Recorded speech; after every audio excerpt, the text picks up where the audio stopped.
They already started. Okay, we're out of recess. Next item is capital, safe schools, and long-term facility maintenance project ideas. Tim?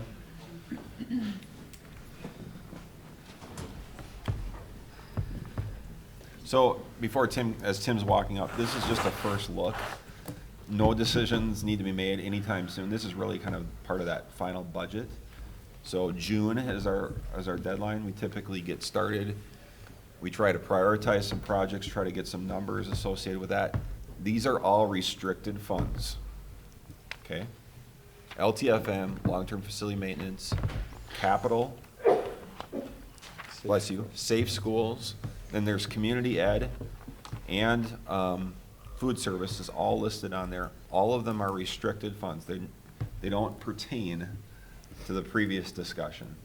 It's money in, money out, and it's based off of our pupil count, and we get the money from the state and also local levy associated with those items.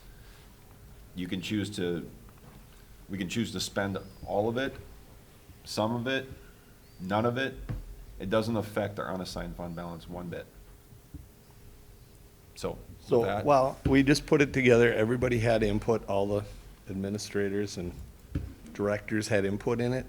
But it's just something, if you guys want to look it over, if you have questions, send them to me. We just thought maybe because we got public comment and basketball and choir tonight, that this is just something you guys can take and look over, and we can talk about it at the next meeting.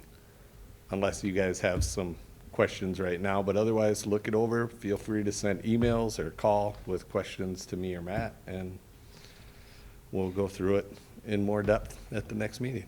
If that's okay. Everything in green is non-negotiable. It's encumbered expenses. So, you know, we have to do those things for sure. There's a couple notes on the bottom as we, broke out a couple items just for you to think about. Maybe you just want to walk through. We can just walk through some of that. It's just, there's high school projects, elementary school, or middle school projects.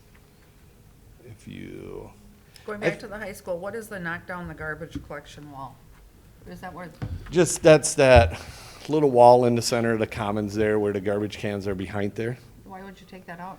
We had just thought about if we do something different for lunching purposes, let's say have a little more open lunch area, we would put garbage cans out and around and not have that in the center of the commons.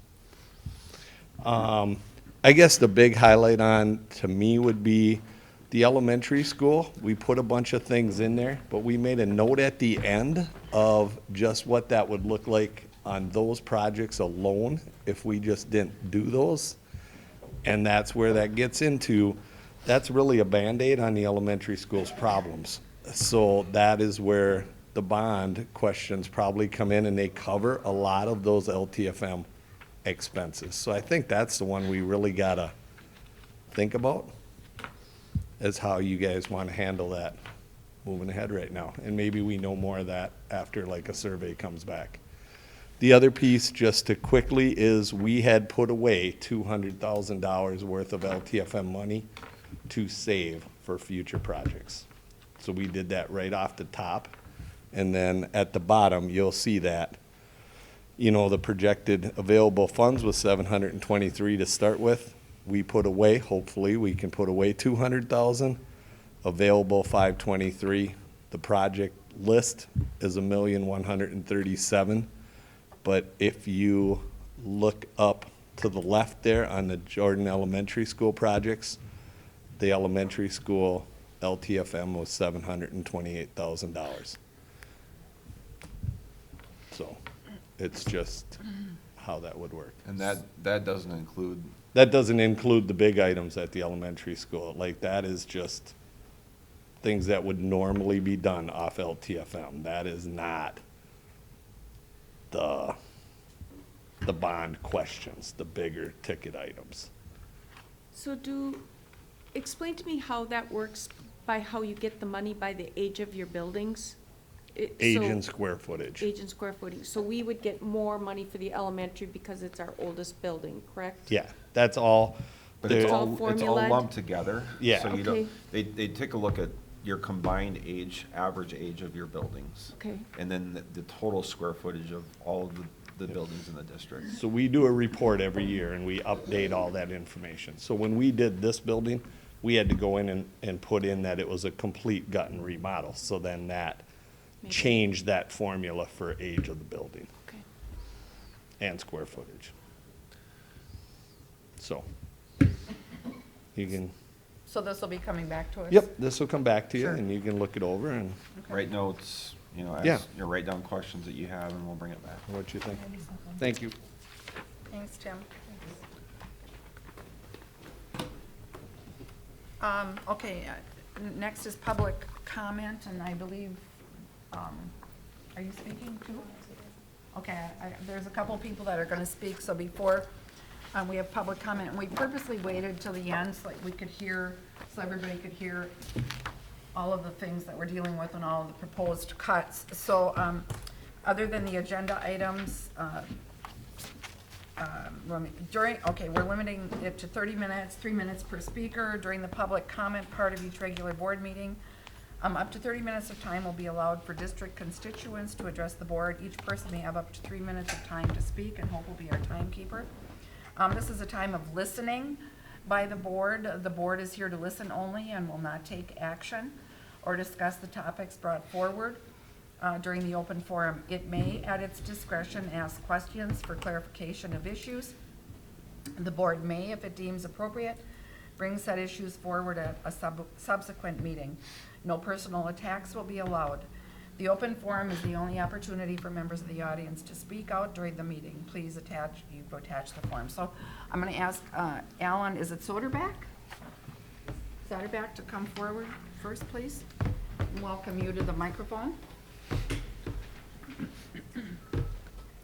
Thank you.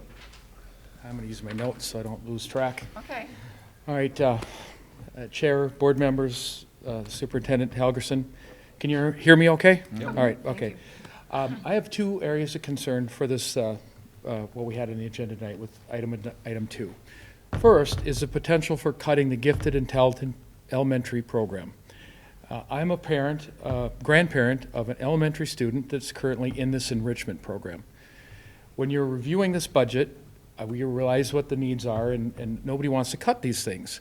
But things that are going to be reduced or eliminated to save money for this next school year, when you do that, I urge you to consider keeping that gifted and talented program at the elementary school.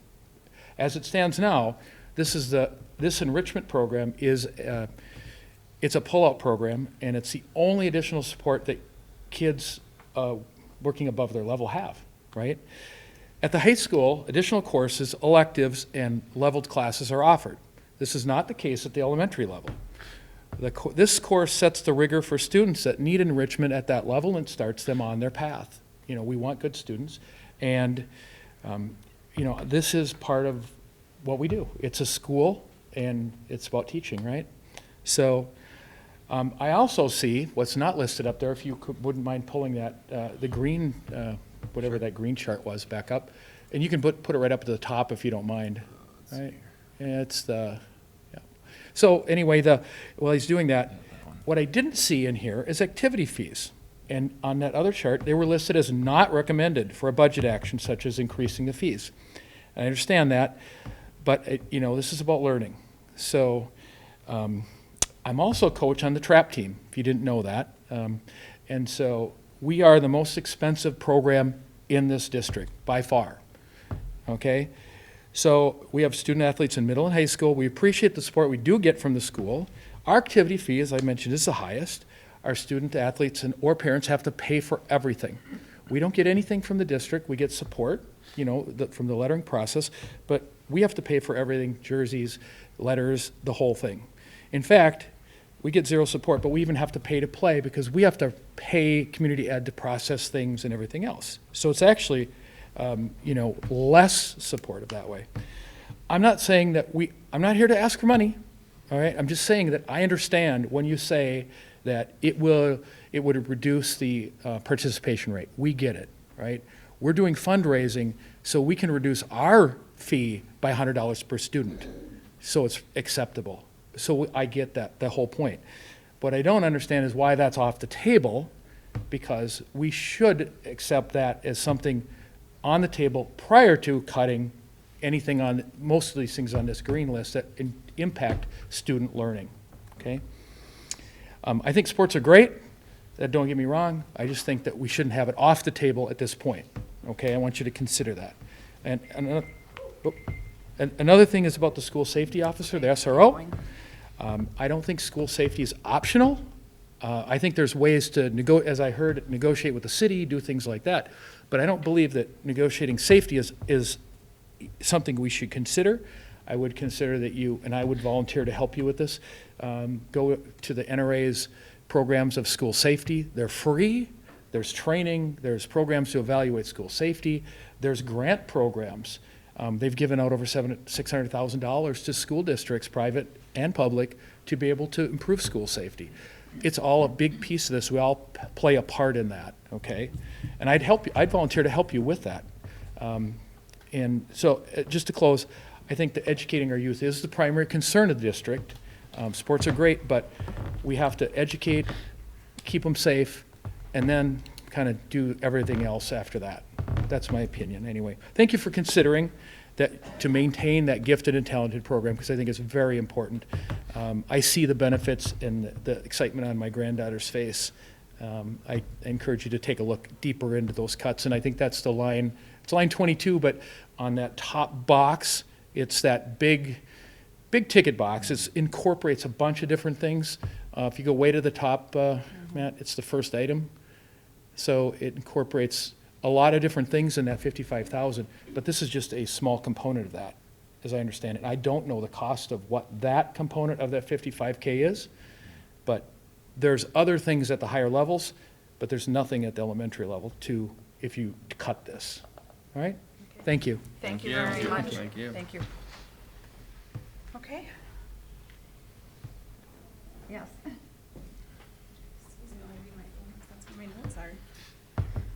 Well, first I want to say thank you. It was nice to hear your discussion. Like, I feel supported as a school counselor. I'm Jenny Kuski, by the way, if I haven't met you. To know that, like, you value what we're doing as counselors here in our district. But I wanted to come tonight just to speak strictly on, like, the high school end of the counseling days and our extended contract. Just to clarify what we do with those extra 30 days, and cutting to 10 would be, we feel, very detrimental to students and parents, and would negatively impact them. So I know Jeff talked a lot about kind of talked a little bit about what we do in those extended contract days. We do meet with new students, building their schedules and taking any credit that they have transferring in, and then having to transcript that as well. We do a lot with credit recovery, so when students fail at the end of the year, like, I personally call families and say, hey, like, your student failed this class, like, which ways would you like to make that up? And then I go over the options with them. And then we also enroll students into our summer school programming to make sure that they get into the right credit courses that they need to be made up. And then we also transcript the end of those courses when they earn credit. We also do our final transcripting, so sometimes we don't get, like, our PSEO transcripts until June, and so we can't finalize those grades and then get transcripts sent out to colleges until that time. He mentioned scholarships, the master's schedule, which is probably the biggest component. Our goal last year was to get it done by the end of the year, and it doesn't happen because we have graduation and students that are in crisis, and we just, it's hard to find the time and to say, sorry, like, we have to shut our door and not give you support when you're in need. Again, PSEO, those students are registering for classes throughout the summer. It's mostly the new students that are going PSEO, but then we have to adjust their schedule, and we get lots of emails from them asking, like, hey, if I take this class, will it, like, meet my graduation requirements? And then the credit reviews, just making sure that students are on track for graduation, making up what they need to for that, and then just the communication. We have some students that take optional courses during the summer, and so through our BYU program, if they do that and they need a final exam proctored, Robin and I are the only ones that are certified to proctor their final exam through that program. And then just communication from other parents and students, like if they have emails, like, we answer all their questions throughout the summer periodically. I also want to clarify that Robin and I have already technically worked 5 contract days for this contract school year. So if you're cutting us down to 5 days, like technically we've already worked them. So I don't know what that means for like this upcoming summer. Like if you do cut us down to 5, like technically we wouldn't have any left. So then when the teachers are done, we'd be done. So I just want to thank you for your time to let us share your concerns. If you have any questions, like let us know. We're happy to sit down and talk with you. We just like what we do and yeah, so thank you. Thank you very much, Yeah. Jenny. Okay. Okay. Moving on, I will call the February 24th special meeting to order at 7:15. We'll start with the Pledge of Allegiance. I pledge allegiance to the flag of the United States of America and to the republic for which it stands, one nation, under God, indivisible, with liberty and justice for all. Chair notes that all board members are present. Consideration of agenda. Can I have a motion to approve the agenda? We have one item. Motion to approve. Lauren, is there a second? Second. Sandy, discussion. Hearing none. All those in favor say aye. Aye. Opposed? Motion carries. Review and act on the flexible learning year plan that was presented by Aaron earlier. Motion to approve the flexible year plan as presented. Okay, Lauren, is there a second? Second. Second, was that Rob? Yeah. Rob, okay, discussion. Hearing none. All those in favor say aye. Aye. Opposed? Motion carries. Move to adjourn. We are adjourned. Thank you for the pen. Okay. Was 10 to 1, I heard. Us? Yeah.